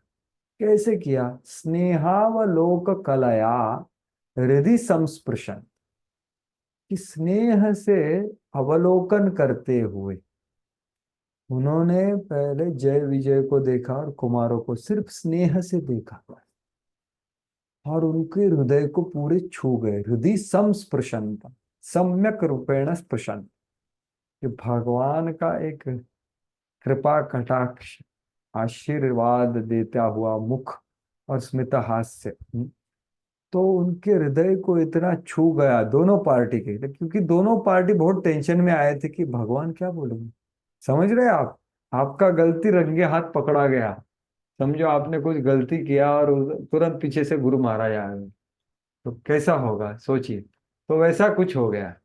आप सोच ही रहे हैं कुछ गलती किया, शायद मैंने गुरु महाराज को दुखी कर दिया, नहीं तो किसी को दुखी करे और वही आदमी आ जाता है तुरंत, तो कैसा लगेगा, क्या होगा, बहुत टेंशन में रहेंगे। तो लेकिन भगवान ने उनका टेंशन पूरा दूर कर दिया। कैसे? सिर्फ उनके सुमुख से स्मित हास्य दे करके। तो उन्होंने जय विजय को देखा और कुमार को देखा और स्मित हास्य के बाद सब शांत हो, सब आनंदित हो गए। कैसे हुए? उनके भाव व्यक्त किए हैं विश्वनाथ चक्रवर्ती।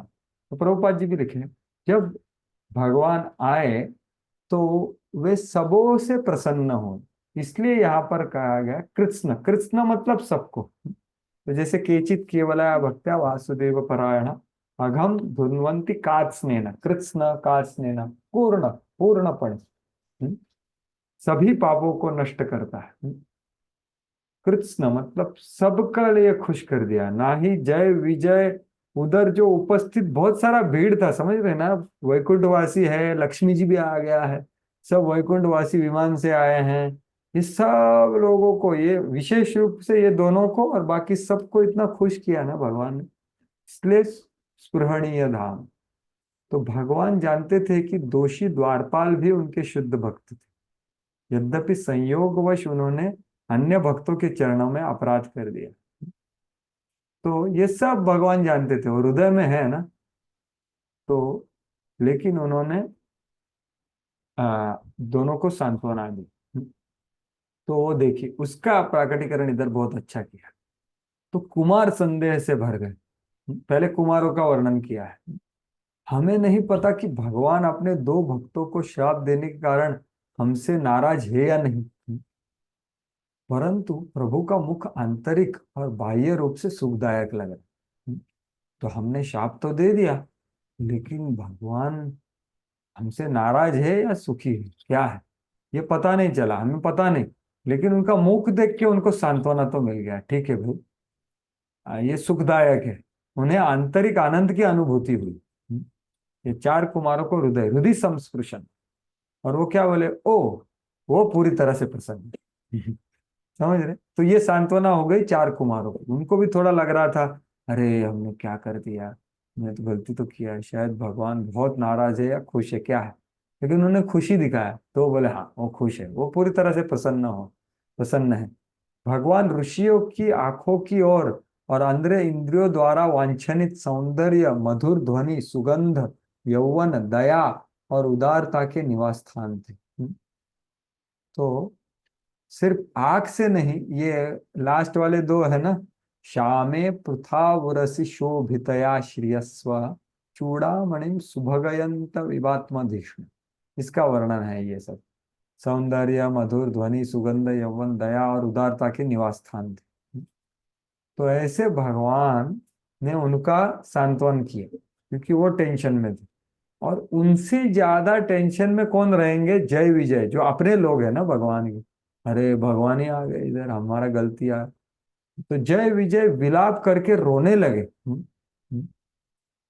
क्योंकि हम ब्राह्मणों के शाप की आग से जलकर गिर जाएंगे, हम अब भगवान की मधुरता को नहीं देख पाएंगे। तो वो रोने लगे। प्रभु ने उन्हें उत्तर दिया। उन्होंने अपनी स्नेह भरी दृष्टि की कुशलता से उनको भी सांत्वना दी, ठीक है। और फिर उपस्थित सभी लोगों के हृदय को छू लिया। आजू बाजू में लोग देख रहे थे ना कि ये बहुत ही, देखिए कोई झगड़ा हो जाता है, शापित विपित हो जाता है तो बहुत सारा भीड़ हो जाता है, देखा आपने। तो दोनों बहुत ही इमोशनल हो जाते हैं लोग। लेकिन भगवान आने के बाद एकदम सब लोग एकदम प्रसन्न हो गए। तो फिर बाकी के आजू बाजू के लोग भी भगवान के आदान प्रदान से बहुत हृदय संस्पृशन। तो वो क्या सोचे, वह अपने भक्तों के प्रति कितने स्नेही है, ऐसे भगवान के बारे में सोचे। ऐसे उन्होंने जो उपस्थित वैकुंठवासी थे, उनका भी मन को हरण कर लिया। कैसे अपने भक्तों को उन्होंने सांत्वन कर दिया, सिर्फ आने से उन्होंने कुछ बोला भी नहीं है। तो ये प्रभाव होता है भगवान का। और वैसा ही प्रभाव देखा जाता है जब गुरु, हमारे गुरु महाराज जब आते हैं, नहीं तो प्रभुपाद जी के शिष्य, कौन से भी गुरु जी, देखिए जो लोग जो जो दो लोग एक दूसरे से थोड़े कुछ दूर रहते, वो भी साथ में आ जाते हैं। तभी देखा है आपने, जब गुरु महाराज आ जाते सब लोग साथ में आ जाते हैं। क्या है? क्योंकि उनमें शक्ति होता है दोनों को साथ में रखने का, सांत्वना देने का, क्योंकि वो भगवान का शक्ति कैरी करते हैं। तो यहाँ पर भगवान तो खुद ही प्रकट हो गए, तो दोनों को उन्होंने सांत्वना दी। सिर्फ कृत्स्न प्रसाद सुमुखम स्पृहणीयदा, स्नेह के अवलोक से उन्होंने पूरे हृदय संस्पृशन, तब हृदय को छू लिया, दोनों को शांत किया। विशेष रूप से अपने जय विजय तो रोने लगे थे, तो उनको भी शांत किया। और वो सोच रहे थे कि देखो अभी हम भगवान का, वो सोच रहे थे ना भगवान का माधुर्य तो हमारा गया, अभी हमको तो मंदिर से निकाल दिया गया है, एक तरह से बोल दिया गया है। मतलब जय विजय को मंदिर, मतलब वैकुंठ से बोला गया अभी जाओ भौतिक जान। तो भगवान का सौंदर्य तो डेली देखते थे, तो अभी हमको तो वो मिलेगा नहीं। ऐसे वो सोच रहे कि रो रहे थे, तभी भगवान आके उनको सौंदर्य का दर्शन दिया। तो उनको सांत्वना दिया और सभी उपस्थित लोगों को उनका भक्त वत्सल्यता दिखा के उनका भी मन मोहित कर लिया। ऐसे भगवान वहां पर प्रकट हुए। तो प्रभुपाद जी इधर वापस अपराध के बारे में भी बोलते हैं, जैसे हमने भक्ति में किस भक्त के प्रति अपराध करना अतीव घातक होता है। इसलिए श्री चैतन्य महाप्रभु ने कहा है कि भक्त के प्रति किया गया अपराध उस उन्मत्त हाथी की तरह है जो इधर उधर दौड़ता है। सो हाथी माता, जब कोई मत्त हाथी किसी बगीचे में घुसता है तो वह सारे पौधे को कुचल डालता है। उसी तरह शुद्ध भक्तों के चरणों पर किया गया अपराध भक्ति में उसके पद की हत्या कर देता है।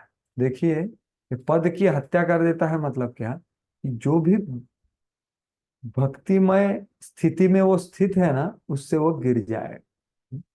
जहां तक भगवान की बात है, वो तनिक भी अपमानित मुद्रा में न थे, क्योंकि वो अपने निष्ठावान भक्त द्वारा किए गए किसी अपराध को स्वीकार नहीं करते।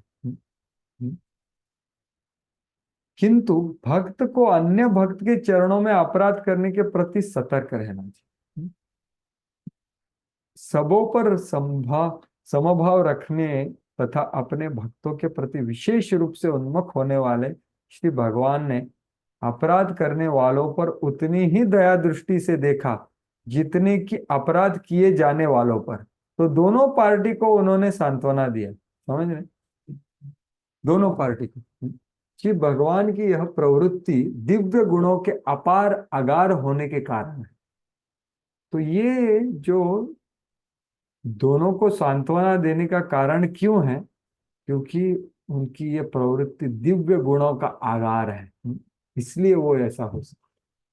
भक्तों के प्रति उनकी प्रसन्न मुद्रा इतनी मोहक तथा हृदय स्पर्शी थी कि उनकी मुस्कान तथा उनके लिए आकर्षक हो गई। वह आकर्षण न केवल इसी भौतिक जगत के समस्त उच्च लोकों के लिए दिव्य था, अपितु परे आध्यात्मिक जगत के लिए भी था। तो उधर के बाकी के लोग भी खुश हो गए ना, बराबर। और तो सामान्यतः लोगों को इसका अनुमान नहीं हो पाता कि उन उच्चतर भौतिक लोकों में जीव की स्वाभाविक स्थिति क्या है, जो सारी साज सामग्री के दृष्टि से अत्यधिक संपन्न है, फिर भी वैकुंठ लोक में इतना सुहावना था, इतना दैवी है कि इसकी उपमा मणियों के हार के मध्य मणि या लोकेट से की जाती। तो ऐसा प्रभुपाद बहुत सुंदर स्पृहणीय धाम का भी वर्णन करते हैं। तो ये है। तो आगे और 2 श्लोकों में तो ये उनका सौंदर्य का वर्णन है। तो आगे जस्ट हम अभी वो लक्ष्मी जी को भी देखते हैं, उसका भी ये देख लेते हैं। भाषांतर पढ़ लीजिए। पीतांशु के पृथुनितम विनिविस्फुरन्त्य कांचालिभिर्वृतया वनमालया च वल्गुः प्रकोष्ठवलयं विनता सुतां से भिन्नस्तहस्तमितरेण धुनान्ननाब्जम्। आप पढ़े। वे करधनी से अलंकृत थे, जो उनके विशाल नितंबों को आवृत किए हुए पीत वस्त्र पर चमचमा रही थी। वे ताजे फूलों की माला पहने थे, जो गुंजरित भंवरों से लक्षित थी। उनकी सौंदर्य कलाइयों पर कंगन सुशोभित थे, और वे अपना एक हाथ अपने वाहन गरुड़ के कंधे पर रखे थे, तथा दूसरा हाथ से कमल का फूल घुमा रहे थे। हाँ, तो देखिए ये कमल का फूल हिलाना ये और एक लीला में भगवान करते हैं। वहां भी वो बहुत ही विशेष टाइम पे प्रकट होते हैं। किसको याद है तो कमल का घुमाना कब करते हैं? बिन्नस्त हस्तमितरेण धुनान्न नाब्जम, ये सेम वर्डिंग आता। किसी ने सुना है वो लीला? ब्राह्मण ब्राह्मण पत्नियों के साथ बात करते समय। हाँ बिल्कुल। ब्राह्मण पत्नियां जब दौड़ करके पूरा व्यंजन लेके आती है ना, तो भगवान अपने दोस्त के कंधे पर हाथ रख करके ऐसा ये घुमाते हैं। और वो वहां क्या बोलते हैं, देखिए आपके जैसे कोमल हृदय मैं अभी आपको और आनंद दूंगा। ऐसा। लेकिन यहाँ पर घुमाने का मतलब क्या है? विश्वनाथ चक्रवर्ती ठाकुर बोलते हैं कि अब तक आपका हृदय जो था, आप ब्रह्मानंद के आनंद में थे। तो this indicates that he made fix realization of Brahman in lotus of their heart insignificant by showing them his sweetness. मतलब उनका खुद का मधुरता, उनका दर्शन दे करके उन्होंने ब्रह्मानंद जो उनके हृदय में अनुभवित था पहले, उसको एकदम तुच्छ कर दिया। समझ रहे? हायर टेस्ट दिया उनको भगवान ने। तो क्योंकि आप आत्मानंद में या ब्रह्मानंद में स्थित हो और आप सोचते हो कि ब्रह्मानंद सबसे सर्वश्रेष्ठ है, तो आपका हृदय अभी इतना पिघल क्यों गया? जैसे घूम रहा है। आप आपका हृदय स्थिर कीजिए। आपका स्थिरता को छोड़िए मत। ऐसे मानो उपहास करते हुए वो घुमा रहे हैं। समझ रहे? तो ऐसा भगवान का भाव है इधर। वो देख रहे कि उनके हृदय इतने प्रभावित हो गए कि उनका जो स्थिरता था ना ब्रह्मानंद में, वो पूरा हिल गया है। वो यहाँ पर हो रहा है, इसलिए वो घुमा है। ठीक है, ये 40वां श्लोक। तो ठीक है, अभी ऑलरेडी 9 बज गए, तो कल कंटिन्यू करेंगे इसको। और ये अध्याय तो कंप्लीट तो करना ही पड़ेगा मिनिमम। तो ये अध्याय कंप्लीट करेंगे कल, और अगला अध्याय तो हो सके तो शुरुआत करेंगे। तो ऑफिशियली यहाँ पर खत्म करते हैं, विराम देते हैं, खत्म तो नहीं होगा। और किसी को कुछ प्रश्न है तो वो रुक सकते हैं, नहीं तो बाकी लोग किसी को सेवाएं हैं तो वो बिल्कुल खुशी से